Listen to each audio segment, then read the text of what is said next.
Olá, amigos e amigas.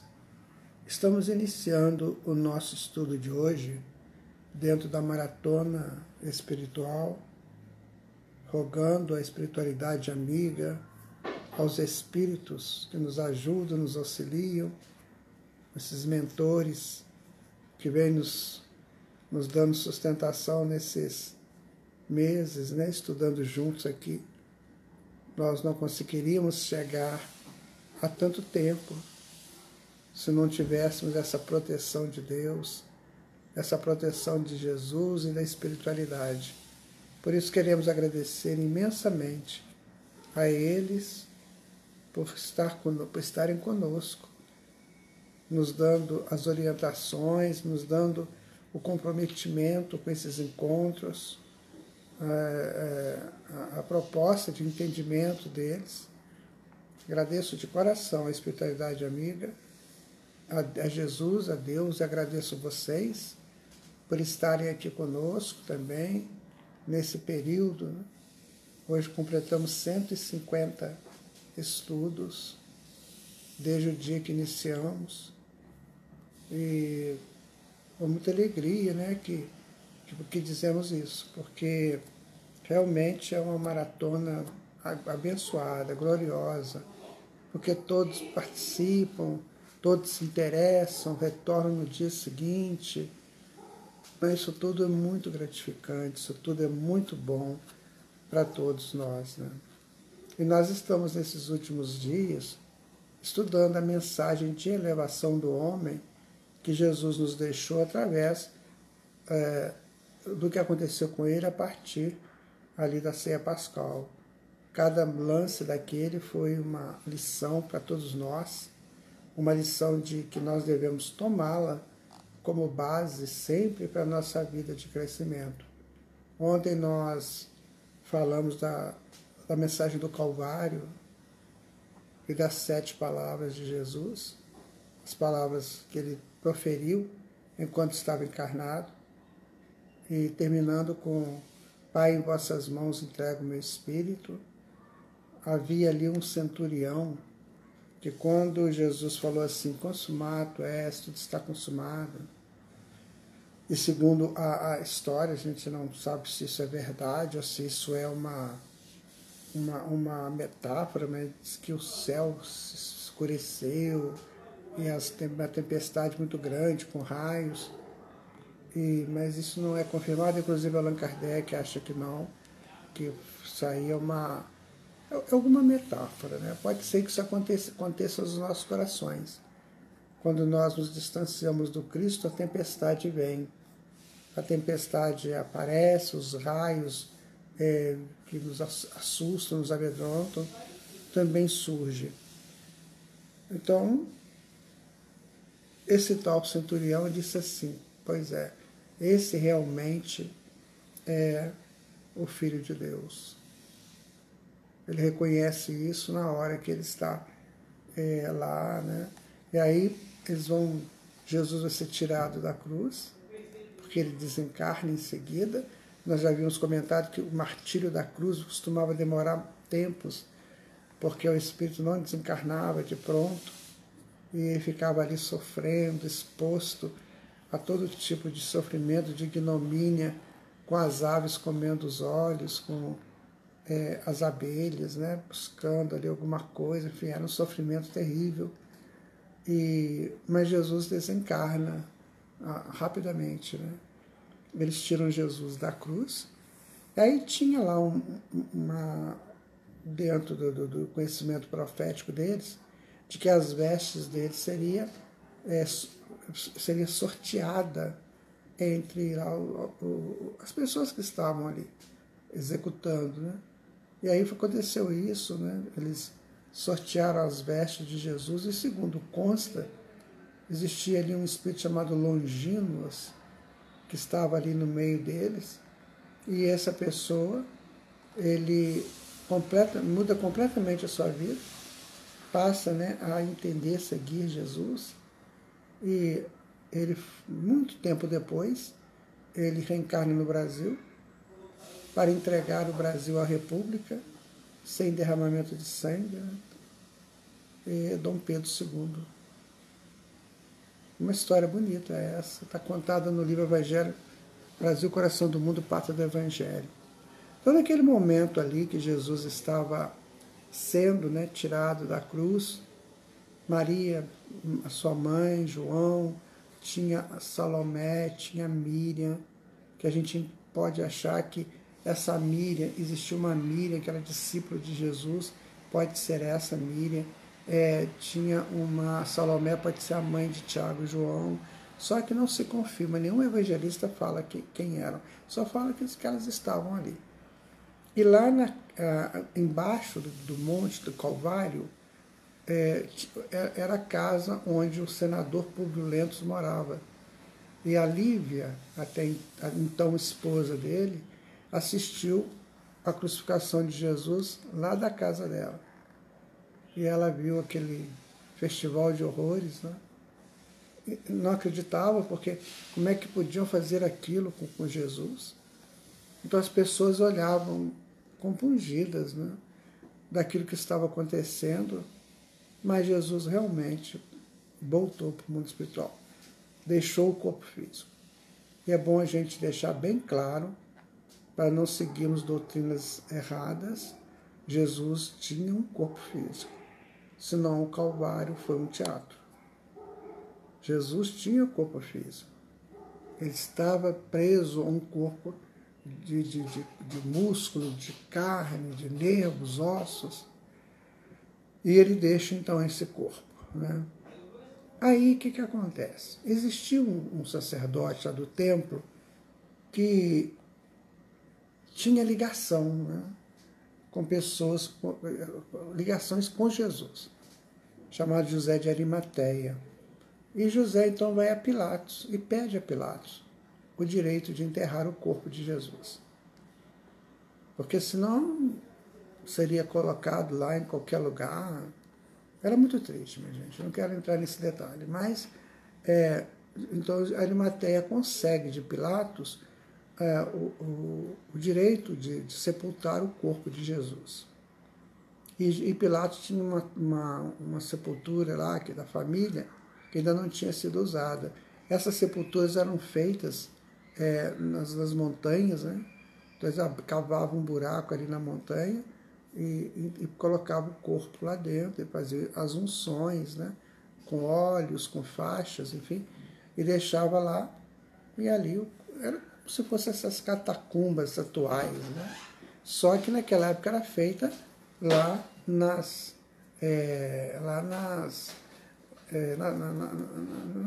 montanhas, muitas vezes nas pedreiras, era assim que funcionava.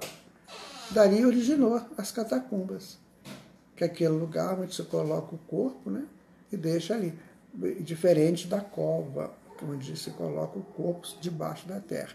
Então, isso tudo são detalhes que a humanidade foi modificando, não, antigamente incinerava também, como não foi o caso, os judeus parece que não tinham essa prática de incineração, isso era mais da Índia, né? Então Jesus é depositado, né? O corpo de Jesus, desculpa, é depositado naquele local ali que era de José de Arimateia.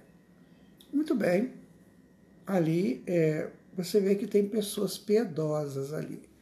Tem a ternura, que é a mãe, o amor, que é João, tem José de Arimateia, que é o amigo, né? Então você vê, juntar essas pessoas, juntar esses elementos para colocar o Cristo numa situação tal de que ele pudesse ficar ali aguardando as determinações divinas. Então isso acontece conosco, né? Quando nós resolvemos enterrar, matar o nosso Cristo, esse Cristo não vai morrer nunca, né? Mas a gente então coloca a ternura, o amor, a amizade, dão conta de acertar um local temporário para que esse Cristo fique. E aí, minha gente, vai acontecer um monte de coisa a partir daí, tá? Vamos ver quem que já chegou aqui para a gente dar continuidade. O Elídio já está aqui conosco. Ô, Matom, prazer, meu irmão, de estar com você aqui. Bom, muito bom estar com você. A Lúcia Helena Baldanza, a Helena, lá de Paraíba, não, de Astolfo Dutra, o Sérgio de Paraíba do Sul, né, Sérgio? A Marileia, hoje, quem pronunciou quase só esses aqui. Muito bem, então vamos assim, nós vamos estudar o que vai a sequência, porque Mateus escreveu, Marcos dá uma ideia, Lucas também, mas eu quero fazer com o Evangelho de João. Por quê? Porque João estava presente, sabe? Então João foi testemunha ali do que aconteceu e depois ele ficou muito junto com os apóstolos, né, para conhecer, para saber o que aconteceu. Bom, a crucificação de Jesus, segundo consta, foi numa sexta-feira, certo? E aí, no sábado, no primeiro dia da semana, que era o domingo, aí passou o sábado, né? Aí no domingo, né? Aí o Pilatos, com medo dos apóstolos ir lá, tiraram o corpo de Jesus para falar que ele ressuscitou, porque estava isso escrito também nas profecias. Então ele colocou 2 guardas lá, tomando conta lá do sepulcro, para não acontecer nada, para que ninguém fosse lá roubar o corpo de Jesus. E isso foi ótimo, porque sustenta, né, o que aconteceu com ele. E aí no domingo, que é o primeiro dia da semana, no domingo, que é o sábado, que era o dia do Senhor lá. Nós hoje fazemos o contrário, né? Sábado para nós ainda é um dia quase que da semana, comum da semana, mas para os hebreus não. Para eles, para os judeus, era o domingo. O primeiro dia da semana, o sábado eles comemoravam o dia do descanso, e no domingo era o primeiro dia da semana. Então, no domingo, de manhã, Maria Madalena foi ao sepulcro de madrugada, sendo ainda escura, e viu a pedra tirada do sepulcro. O que ela foi fazer lá? Ela foi ungir o corpo de Jesus, daquele tratamento que eles davam, né? Eu não sei explicar como que se fazia isso 2 dias depois, por que não fazia no dia, talvez o processo da crucificação, de ter sido condenado, deve ter impedido de acontecer aquilo naquele dia. Mas ela vai lá, no domingo de manhã. Quando ela chega lá, ela vê a pedra, né, rolada e não tinha nada lá dentro. Não tinha corpo nenhum. E ela fica muito assustada. Peraí, o que foi colocado o corpo de Jesus? Cadê o corpo dele?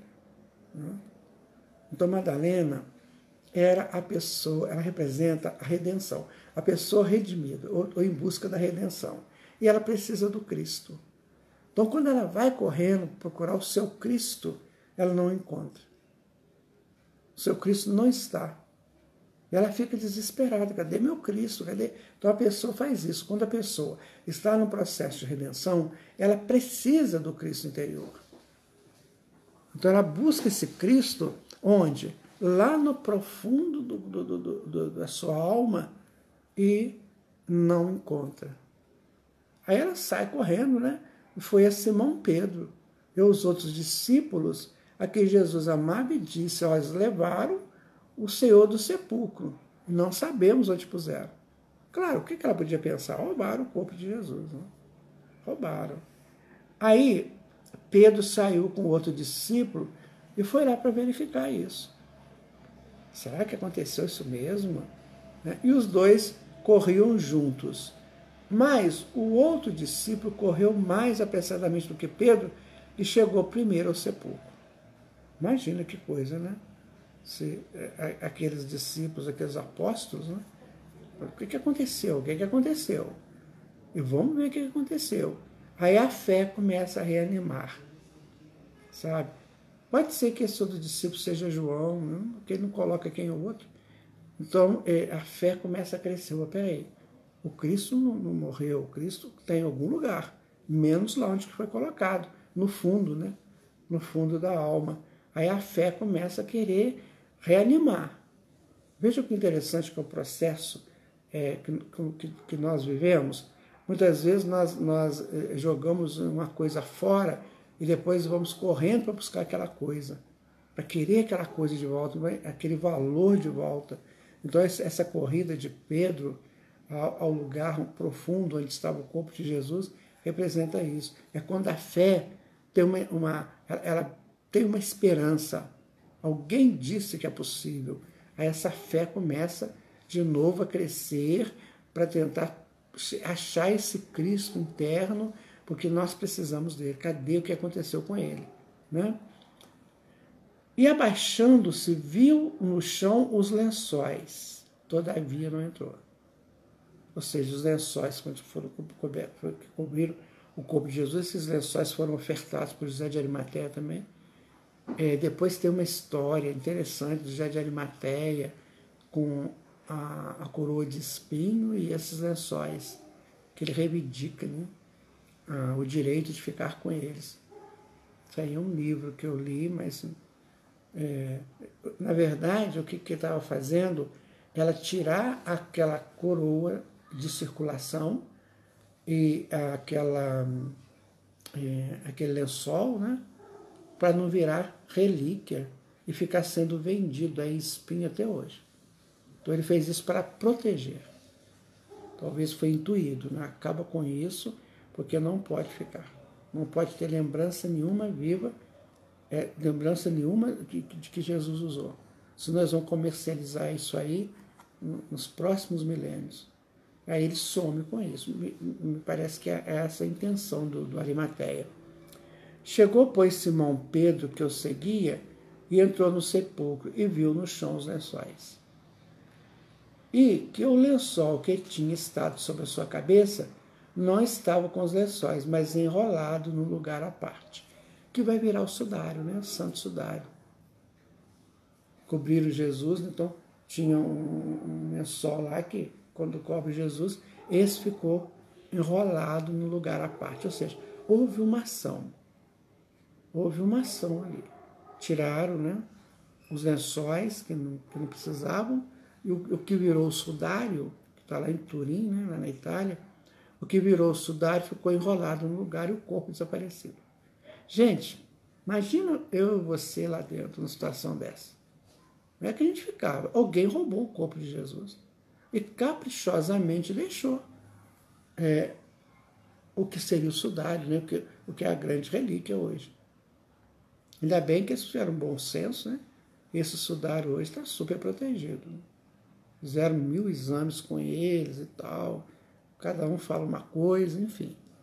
Tá? Mas tá aí, né? O sudário. Aí entrou um outro discípulo, né? Que chegara primeiro ao sepulcro, né? Ele viu e creu. Porque ainda não sabiam as Escrituras que era necessário que ressuscitasse dentre os mortos. Aí os discípulos foram embora para casa. Muito bem. Resultado. O que aconteceu com o corpo de Jesus? Então, muitas especulações são feitas. Já li que Madalena sumiu com o corpo. Já li várias coisas. Mas o que mais traz para a gente assim, uma tranquilidade é que esse corpo foi desmaterializado. Que é a coisa mais fácil para os espíritos. Né? Desmaterializar um corpo. A natureza não faz isso? Faz. Só que ela demora um pouco mais. Agora, a natureza faz isso por quê? Porque ela tem reações químicas que produzem esse efeito. Através dos micróbios, através do tempo que vai corroendo, enfim, ela faz isso através de reações e de ações, né? Ações e reações. Então era muito fácil para os espíritos desmaterializar o corpo de Jesus, para também não virar relíquia. Senão a gente estava comprando o dedo de Jesus até hoje. Aí, né? Estava comprando o dedo de Jesus. Esse aqui foi o dedo de Jesus, isso aqui foi o joelho de Jesus, isso aqui. Ia ser isso. Então a espiritualidade, sabe, da fraqueza do homem, da ignorância humana e da confusão mental do homem, aí fala assim, nós não vamos poder deixar, não. Porque se deixar, vai virar comércio. Vamos comercializar. E a mensagem não era essa, a mensagem era o Evangelho. Então sumiram com o corpo de Jesus, eles, tudo indica que desmaterializaram e deixaram para a humanidade o sudário, né? a marca de sangue de Jesus. Esse sudário tem uma história muito, muito longa, já pertenceu a muitas famílias, até que foi resgatado, né? E hoje ele é uma peça da ciência, analisado pela ciência. Eu já vi vários documentários sobre o sudário. A gente não vai entrar nesse detalhe, porque, sabe, não nos compete. Nós não estamos fazendo estudo aqui científico a respeito. Nós estamos pegando isso. Então, minha gente, trazendo para o campo da psicologia, significa para nós o seguinte: por mais que você tente matar o teu Cristo, sepultar o teu Cristo, ele ressurge. Por mais que você o maltrate, mais que você o açoite, né, e machuca, ainda assim ele levanta, ele não morre, ele está com você. E ele vai estar do seu lado o tempo todo. Sabe quantas vezes nós fizemos isso, né? Machucamos o nosso Cristo, sepultamos o nosso Cristo, sabe? Mandamos ele sair da nossa vida, chamamos ele de embusteiro, de salteador. Embusteiro porque fala que ele é do bem, que a gente não sabe que a gente vive com o ego inferior, então a gente acha que tudo é ego inferior. Né? Salteador porque quer tomar o lugar do ego inferior. Sabe, muitas vezes nós fizemos isso. E aí quando você pensa que consegue, você encontra o sepulcro vazio. Ele está vivo. Ele não morre. Isso é muito gratificante, sabe? Isso nos anima à vida. Porque já pensou se a gente matasse o Cristo? Como é que ia ser? Então o nosso Cristo interno não tem como morrer porque ele é a expansão, né, da alma, do espírito em direção a Deus. Esse espírito só vai chegar a Deus pelo Cristo expandido. Esse Cristo expandido faz misérias, né, de coisas interessantes. Faz planetas, faz sistema solar, faz galáxias, e isso que nós sabemos. Quando André Luiz fala no livro Evolução em Dois Mundos, co-criadores, né, em grau maior.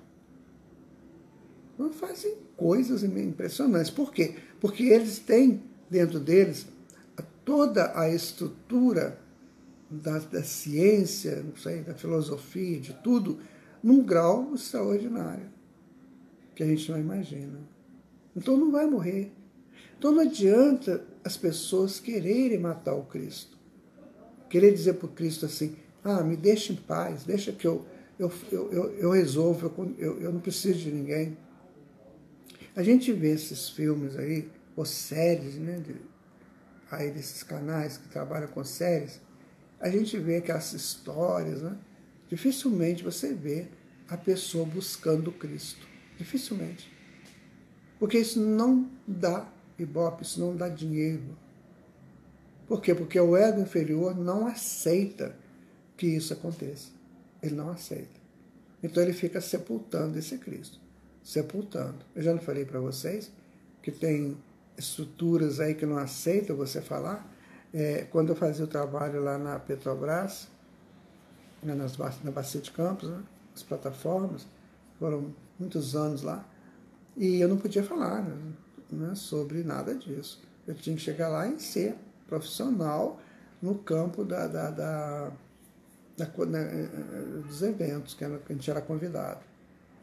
Então eu escrevia os textos e tal, eles mandavam, eles aprovavam, a gente montava. Em momento nenhum eu podia colocar nada relacionado a Deus, a Jesus, nada disso. Tinha que ser tudo ali dentro dos critérios de segurança do trabalho que eles tinham lá. Ou então de alcoolismo, tabagismo, relacionamentos pais e filhos, mas não podia falar sobre isso. Eu me lembro perfeitamente que depois de uma das apresentações, a gente ia lá, ficava lá sábado e domingo, e voltava na segunda, ou voltava no domingo, na sexta. E aí eu me lembro que depois ia fazer várias apresentações, porque podiam entrar, acho que sei se era 60 pessoas de cada vez, aí tinham 160 embarcados, então todo mundo queria ver, né? Então você fazia várias apresentações. Aí numa dessas apresentações, no final delas, aí eu estava conversando com uma pessoa lá que trabalhava lá nesses campos assim, mais de tecnologia, e aí eu lembro que estava sendo assim, escorado, né, num lugar lá que tem que você fica vendo o mar. Aí ele me perguntou assim, posso te fazer uma pergunta? Eu tinha acabado de assistir. Eu falei, pois não. O senhor é espírita? Aí eu fiquei olhando para ele assim, eu falei, por que você está me perguntando? Não, porque a sua peça é uma peça espírita. Eu falei, mas eu não falei nada disso. Falou escondido, mas falou. Eu fiquei muito feliz, né? Porque, de alguma maneira, a gente estava passando essa mensagem, sem falar, né? Mas, pelos diálogos, a gente colocava sempre alguma coisa que representasse o Cristo interno. Por exemplo, um momento de compreensão, de benevolência, de indulgência, a gente sempre colocava alguma coisa. E isso era percebido, né? Se não conscientemente, mas inconscientemente. Então, o nosso Cristo, minha gente, não adianta querer sepultá-lo, não adianta querer machucá-lo, jogar para lá, ele vai sempre voltar. Por quê? Porque nós já o expandimos ao longo das nossas existências anteriores. Desde a mônada, né? Desde lá no ato humano, né? A gente está expandindo. Então não é agora que nós vamos acabar com uma coisa dessa, que nós estamos aí, pode dizer, há bilênios, né? Expandido. Não, nem como. Ele já está expandido numa determinada potência dentro de nós. Então não tem como agora eu fazer essa coisa de querer sepultá-lo. Não, ele já existe. Eu já fiz esse trabalho até aqui. Pode ser que agora eu esteja num campo assim muito de ilusão, ou de vaidade, ou de sofrimento, que eu não queira ouvir falar disso. Mas a minha própria existência, o meu próprio existir só é possível por causa do Cristo que eu já expandi. É isso que o homem precisa saber. O que nós fazemos hoje, a nossa postura de hoje, ela é uma postura hoje porque, né, esse Cristo está expandido, senão a gente não conseguiria. Vou dar um exemplo para vocês, bem simples disso aí. Vê? Vamos imaginar o seguinte. Você tem um réptil. O réptil, ele anda quase que rastejando, né? Você tem os crocodilos, os jacarés, as cobras, eles vivem rastejando. Por quê? Porque eles não podem ficar em pé. Por que eles não podem ficar de pé? Porque a coluna não sustentaria. Depois ele vai evoluindo, chega nos mamíferos, que já é o segundo cérebro. O primeiro cérebro é reptiliano, que é o dos automatismos. Depois vem no cérebro do mamífero, né, que é o cérebro onde começam os afetos. Ainda assim ele anda de quatro, porque não sustenta em pé. Ele só vai ficar bípede quando ele entra no primarismo humano, quando ele começa a crescer, a aproximar-se do homem. Aí ele fica em pé. Aí ele se sustenta na coluna. No princípio ele anda curvado, né, assim, meio com as mãos batendo no chão, aí vai saindo devagarzinho, ele vai levantando devagar, porque ele precisa fazer isso.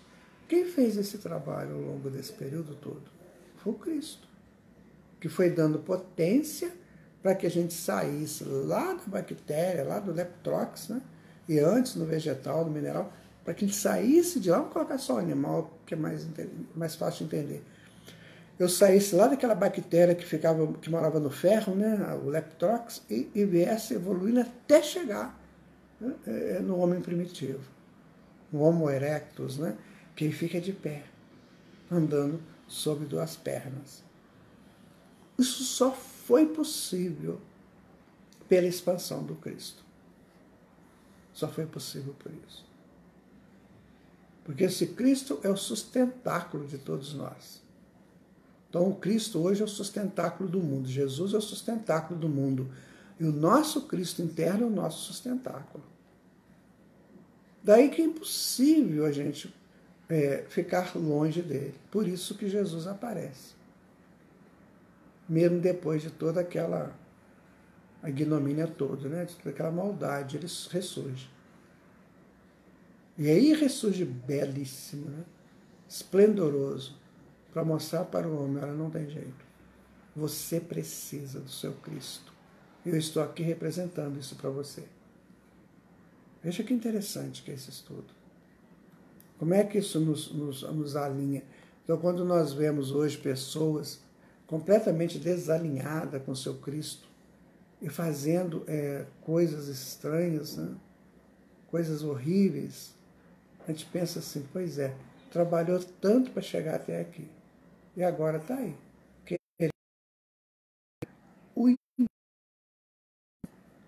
Isso não se destrói.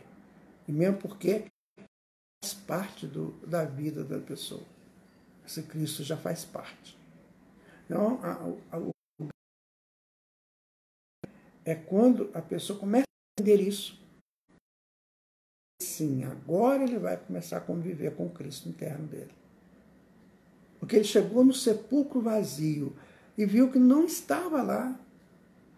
Por mais que ele tentasse esconder, né, botar uma pedra gigantesca, botar guardas tomando conta, por mais que ele tentasse fazer isso, né, esses guardas são pensamentos de vigilância, né, para não deixar o Cristo falar, só o ego inferior que pode falar. E o principal que mandou foi o Pilatos, ou seja, é o centro decisório, né, Pilatos representando isso. O centro decisório manda pensamentos ficarem vigilantes para que o Cristo não venha, porque agora quem vai governar é o ego inferior e acabou. Não tem jeito. Porque o Cristo ele sai daquele sepulcro. Ou seja, então a mensagem, o sepulcro foi algo infantil. Né? Ah, mas ali era tradição. Sim, era tradição. Mas essa tradição foi quebrada. Que para a humanidade significa o seguinte: você não enterra ninguém. Ninguém, porque não tem morte. Não existe a morte. Então, uma das grandes provas da imortalidade está aí. Na mensagem do sepulcro vazio. Cadê o morto?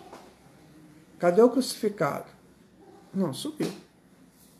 Desapareceu, então não tem morte. Sabe? E aí, os discípulos foram para casa, né? E Maria estava chorando fora, junto ao sepulcro. Estando ela, pois, chorando, abaixou-se para o sepulcro. Então, os discípulos foram embora. Maria ficou. Maria tinha um amor por Jesus, que é uma coisa impressionante, né? Um amor muito... Por que tinha amor? Pelo benefício que ela recebeu dele. Era amor, gratidão, amor de uma amizade muito profunda, que muita gente aí confundiu que Maria foi casada com Jesus. Nossa, que coisa triste. Não aconteceu nada disso. Se isso tivesse acontecido, Jesus tinha humano. Aí ia complicar tudo. O Cristo relacionando com humanos, não dá para entender isso. Nenhum humano compensaria, nenhum humano aguentaria a pressão, né, frequencial de Jesus. Então aquilo era amizade profunda e gratidão. Então ela ficou ali, os apóstolos foram embora, assustados, né, deve ter sido, ficaram tudo com medo. Foram tudo embora e tal, e Maria ficou ali, né. E aí ela vê 2 anjos vestidos de branco assentados onde jazira, né, o corpo de Jesus, um na cabeceira e outro nos pés. Então ela ficou lá. Quando ela olhou para dentro do sepulcro de novo, para certificar que o corpo de Jesus não estava lá, ela viu então 2 espíritos. Um sentado na cabeceira e o outro sentado nos pés. E aí, achou estranho aquilo, né? Aí eles falaram para ela: Ô mulher, por que você chora? Ela lhe diz, porque levaram o meu Senhor e não... Esses dois espíritos representam em nós agora os guardas. O nosso Cristo interno, ele tem os seus guardas também, né? Que emanam dele, que nada destrói. Nada, que está sempre com ele, fortalecendo a consciência para que esse Cristo... Então ele falou, levaram o meu Senhor, né?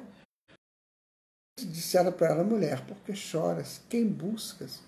Ela, cuidando, que são aquelas pessoas que estavam ali tomando conta, né? Disse, Senhor, se tu levasses, de onde puseste que eu vou lá. Que ela do corpo de Jesus, né? Aí, quando ela olha, Maria, só dela ouvir aquela voz, ela já reconheceu que era Jesus. Ela gritou, Rabone, quer dizer, mestre. Observe que interessante, se os discípulos, os apóstolos, né, tivessem ficado lá, eles poderiam participar deste momento. Mas eles não ficaram. Não ficaram. A fé desapareceu, né? A fé foi embora. Não se sabe quais são os outros. Mas outras representações da individualidade foram embora. Só ficou a gratidão.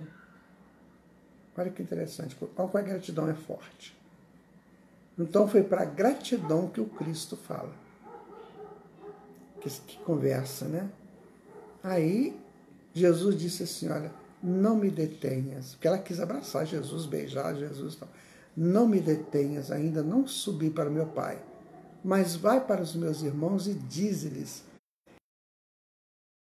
e vosso Pai, meu Deus e vosso Deus. Aí a mensagem é clara, né? Então não tem morte, e ninguém mata o Cristo, porque o Cristo está sempre ligado a Deus. Então se o ego inferior quer destruir, é o seu pai também, é o vosso pai. Vejam que lance interessante.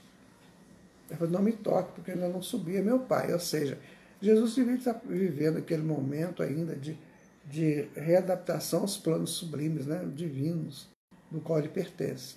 Porque ele viveu aí uns 30 e poucos anos aqui no meio nosso, e aqui a coisa pega, né? Aqui é bom para nós. Mas para um ser divino, isso aqui é um choque, né? Então ele estava se preparando para ir embora, deixando por aqui o que pertence.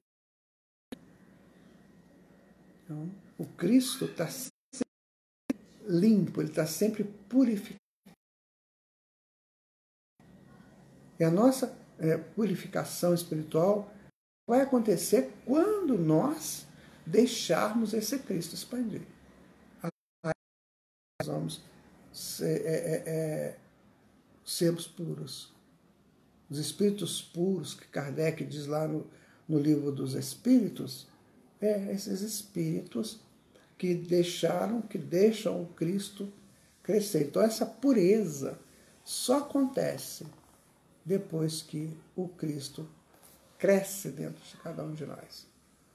Fora isso, nós somos espíritos impuros, porque governados pelo ego, com todas as suas maldades, toda a sua vaidade, seu orgulho, as suas mágoas, seus ressentimentos, as suas traições, as suas fofocas, as suas ações negativas. Então, praticamente nenhum de nós alcançou isso, essa pureza ainda. Porque nós não deixamos o Cristo expandir. Então a pureza do Espírito está na razão direta da expansão do seu Cristo. Foi o que Jesus coloca aqui. Não me toque porque eu ainda não fui a meu Pai. Ou seja, eu ainda estou com as frequências aqui do mundo físico e eu preciso me libertar disso. Então, a mesma coisa que a gente fala, olha, eu estou buscando uma vida nova para mim, então me deixe em paz. A gente fala para aqueles antigos companheiros ou comparsas, né? Me deixa, eu estou tentando melhorar, estou tentando me sair dessas zonas inferiores aí, onde eu fiz tanto erro. Então a mensagem é muito sim, ela é muito clara para todos nós, né? Então a Madalena vai e fala com os apóstolos, porque até então eles não sabiam que Jesus estava ali, conversando agora espiritualmente, né? Então, o Pedro, com o outro apóstolo, viu o túmulo vazio, o sepulcro vazio. Mas ele não esperou para ver Jesus. Aí Madalena viu Jesus, ela foi lá conversar.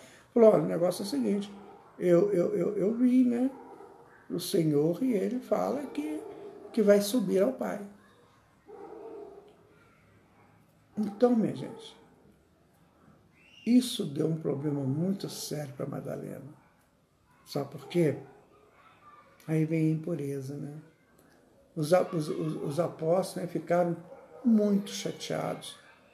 Por que Jesus apareceu para Madalena e não apareceu para eles? Por que Madalena, que era uma pecadora, aquele negócio todo?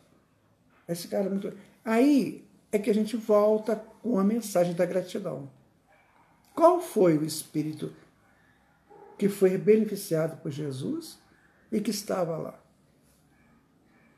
Quer dizer, o espírito da gratidão, representado por Madalena. Eles não. Eles estavam brigando entre eles. Agora, como é que vai ser?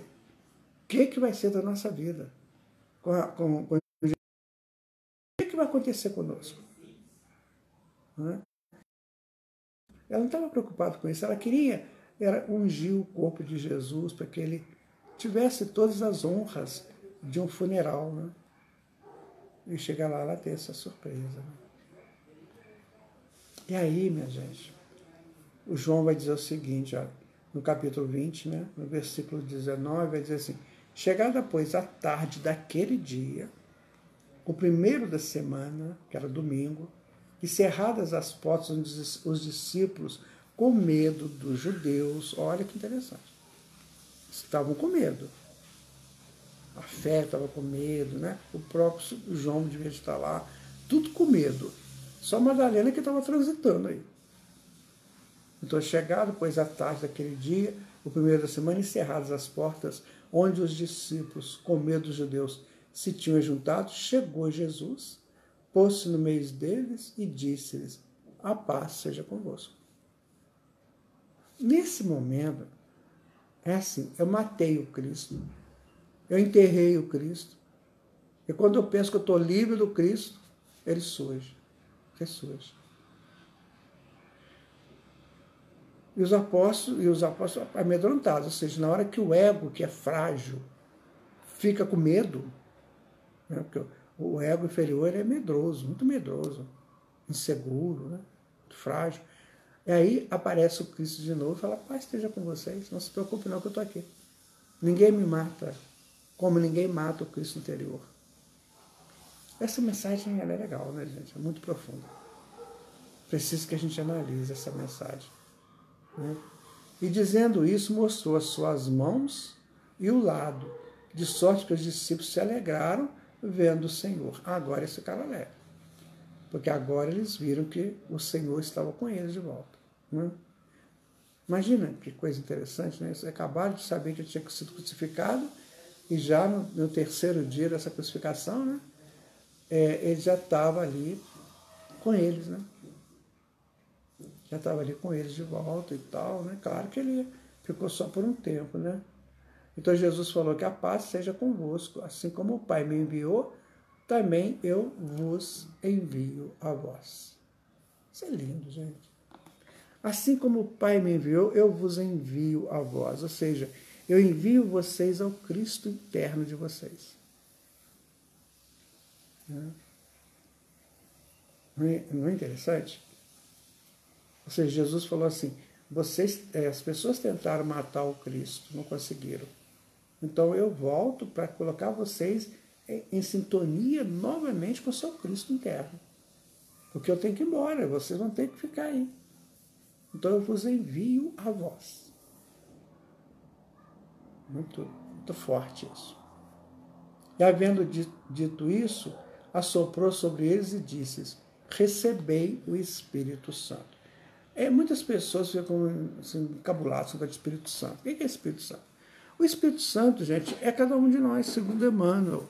Todos nós somos Espíritos santificados. Então o que Jesus sopra? Sopra no Cristo interno, ou seja, para que o Cristo interno retome as suas atividades. Nós não falamos que viemos desenvolvendo esse Cristo interno ao longo dos milênios e bilênios, né? Então agora Jesus sopra e fala assim, olha, esse sopro de Jesus significa, eu estou despertando o Cristo de vocês, para que vocês não se percam aí. Então, olha que Jesus o tempo todo trabalhou isso com aqueles corações, como é dizer para a humanidade, eu estarei sempre com vocês, soprando vocês, que é o sopro para o Espírito santificado acordar e ir para a vida, para a luta. Então ele vai dizer, aqueles a quem perdoardes os pecados, aqueles quem perdoardes, os pecados serão perdoados, e aqueles a quem os retiverdes, lhe serão retidos. Ou seja, eu estou despertando o teu Cristo. De novo, eu estou aqui fazendo isso para vocês. Mas cuidado, porque se você perdoar, você será perdoado. Agora, se você não perdoar, você ficará preso também. Mais uma vez, ele dá a lição da lei de causa e efeito. E fala para o Cristo, fala para o Espírito Santo, para o Espírito de cada um de nós. Ora, Tomé, um dos 12, chamado Dídimo, não estava com eles, né, quando Jesus veio. Né? Aí Jesus já tinha ido, né? Aí eles falaram com Tomé, você não estava aqui, o Senhor apareceu, aquela coisa. Aí Tomé não acreditou, falou, não acredito nisso não. Sempre nós temos aquela coisa do eu não creio, eu não acredito. Aí ele falou, só acredito se eu botar a mão na chaga dele. Ou seja, eu tenho que... Você acredita que você tem seu Cristo interior? Não, não acredito. Só se eu botar a mão na chaga dele. Ou seja, só se eu tiver certeza plena da existência dele. Olha que coisa. Quer dizer, ele não acreditou em ninguém. Nem nos apóstolos, nem ninguém. E 8 dias depois estava outra vez Jesus com os discípulos dentro e com eles Tomé. Então Jesus chegou de novo, né? Eles contam que eles estavam fazendo um jantar para ver o que ia acontecer com as vidas deles. A ideia é de que cada um fosse seguir seu rumo, acabou tudo. Aí Jesus chega. De novo ele fala, paz seja convosco, né? Aí pede a Tomé, vem cá, põe o teu dedo aqui. Né? Ou seja, toca o teu Cristo interior, Tomé. Não duvide dele, toque-o. Faça esse toque do seu Cristo interior, pelo seu pensamento, pela sua decisão de fazê-lo, pela sua atitude de fazê-lo, que foi o que Tomé fez, ele tomou uma atitude. Né? E Tomé respondeu, Senhor meu e Deus meus. Né? E disse Jesus, por que me viste, Tomé? Crestes, bem-aventurados que não viram e creram. Sabe? Isso aí já é muito espiritual. Muito. Isso aí já depende de um exercício de cada um de nós, que é acreditar sem ver. Não acontece na mediunidade? Eu não vejo nada, eu não vejo nada. Mas eu acredito. O outro fala assim, eu não acredito, não vejo nada. Sabe? Então Jesus fala, bem-aventurados que creram e não viram. Por quê? Porque se eles não viram com os olhos da carne, eles viram com os olhos do Espírito. Eles pegaram pela sensibilidade vibracional. Ou seja, eles estão a caminho de algo superior, né, na evolução deles.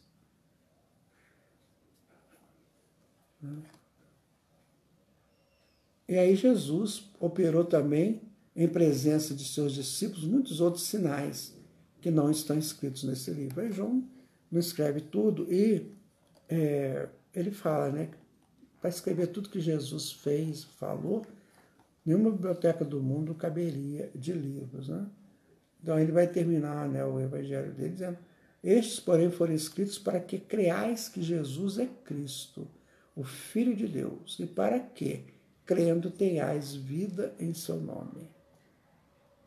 Então João termina, né, praticamente, ele vai terminar o evangelho dele. Deixa eu ver se ele termina aqui no nosso meio. Não. Ele vai terminar esse evangelho no capítulo no 21 ainda. Ele ainda vai falar mais alguma coisa, né? Ele vai falar que depois disso, né, Jesus manifestou aos seus discípulos no Mar da Tiberíades. Lá no Mar da Tiberíades vai ser o nosso último estudo dessa série, tá? Que nós vamos fazer amanhã. Nós vamos fazer amanhã para encerrar esse ciclo, tá? Nós então viemos desde o lava-pés, né, até agora, mostrando que Jesus deu lição para todo mundo. E essa lição é a seguinte, essa lição de hoje, ela nos diz o seguinte: olha, se eleve, abrace teu Cristo, não tente matar o seu Cristo, porque não vai morrer nunca. Tudo aquilo que foi mostrado no processo de elevação como é difícil, você é abandonado pelos seus amigos, né? Os seus amigos não oram com você quando você precisa, depois você é traído, né, por um deles, por um seu amigo também, depois você é pego, ele é preso, é açoitado, é julgado sumariamente, depois você é condenado, né, é escolhido para morrer no lugar de um bandido, às vezes, né? Aí você é escolhido para morrer, depois você tem que subir o calvário da sua recuperação, da sua redenção, e lá em cima você tem que deixar de vez no mundo o que é do mundo. Deixar a maldade no mundo. Deixar que o que fazem com a gente não vá com a gente. Para depois você sair pleno e de luz em torno disso. Vivo, ressurrecto, ou seja, com uma nova condição. Então, esse é o caminho que foi feito. Esse é o caminho que Jesus fez para nos mostrar como é que é a nossa redenção. Então, a partir de agora, se você estiver passando alguma dificuldade na sua vida, algum problema mais sério, pensa nisso. Mas Jesus mostrou que é difícil. Jesus mostrou que isso não é fácil. Perceba, gente? Então, esse estudo que nós fizemos, aí deve ter sido uns 8, né, estudos mais ou menos, ele mostra isso para nós. O caminho é difícil. O caminho é seu, é sozinho. Assim como a ressurreição é sua. Né? A glorificação é sua. Por isso que você tem que fazer o seu caminho sozinho. Então, se o seu caminho está difícil, vá em frente. Não desanime. Certo? Não desanime. Eu fico muito feliz, sabe? Da gente ter essas coisas para estudar. Eu fico muito feliz mesmo, porque hoje o que o mundo está dizendo para nós, o que o mundo não, o que as pessoas que têm voz e comando no mundo dizem para nós, são mensagens da desesperança, do temor, sabe? Mensagem de morte, mensagem de deprimente em todos os sentidos. É o que nós estamos vendo hoje. Aliás, não foi só hoje, né? Ao longo desses séculos todos. E Jesus mostra outra coisa. Jesus mostra exatamente o contrário. Ele mostra para nós que existe um caminho de redenção e que depois desse caminho percorrido vem a nossa libertação definitiva. É o dia que nós deixaremos definitivamente as encarnações de baixo teor espiritual, como diz Emmanuel, para seguirmos em campos superiores da evolução. Então, se está muito difícil, lembra de que nós estudamos isso. Que para Jesus ele mostrou para nós passo a passo. Ele deu todos os passos. passo da humildade lavando os pés dos apóstolos. O passo da oração na hora difícil, da vigilância da oração na hora difícil. Depois, o passo do entendimento do amigo que errou com ele. Depois ele deu o passo da aceitação da agressão humana sem nenhum ato de violência, quando ele foi preso. Depois o passo sublime, né? Sereno, ante os três poderes que nos pegam, que é a família, a tradição e o poder administrativo. Né? A família, a tradição religiosa e o poder administrativo.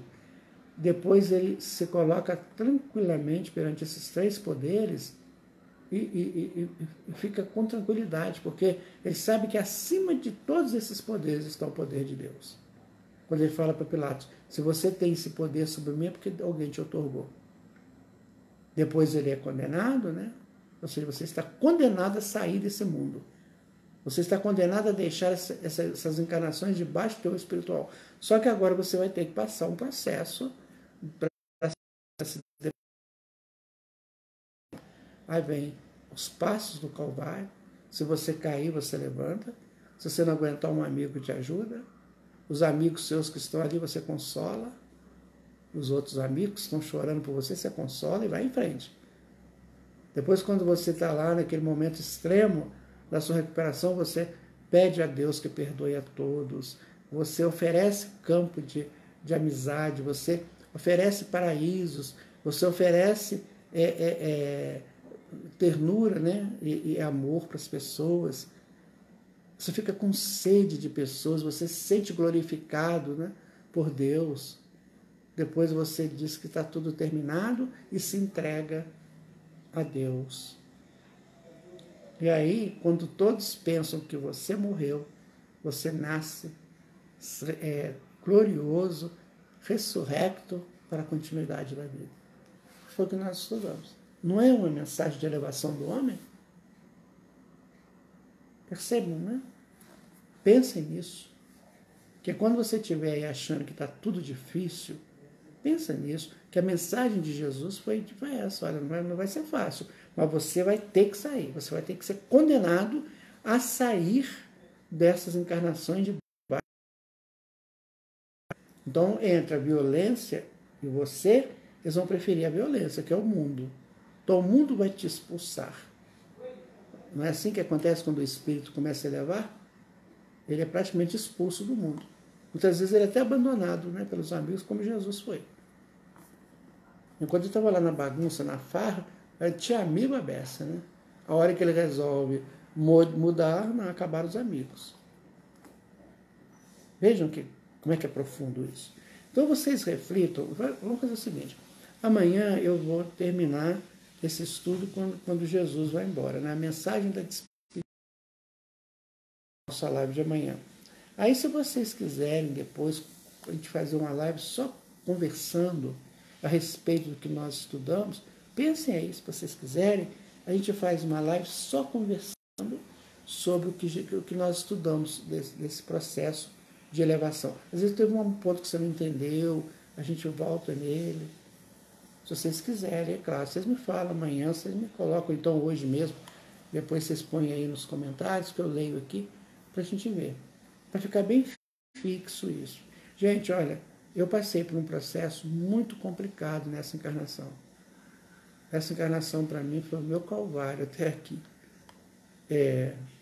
Eu digo para vocês, se eu não soubesse disso, eu não teria vencido, não. Graças a Deus eu estou vencendo, né? Mas por causa dessas informações. Graças a Deus. Né? Vou ficando por aqui, agradecendo muito as presenças de vocês. Que Jesus continue abençoando cada um de vocês. E se vocês quiserem deixar algum comentário, fiquem à vontade. Até amanhã. Meu muito obrigado a todos e fiquem em paz.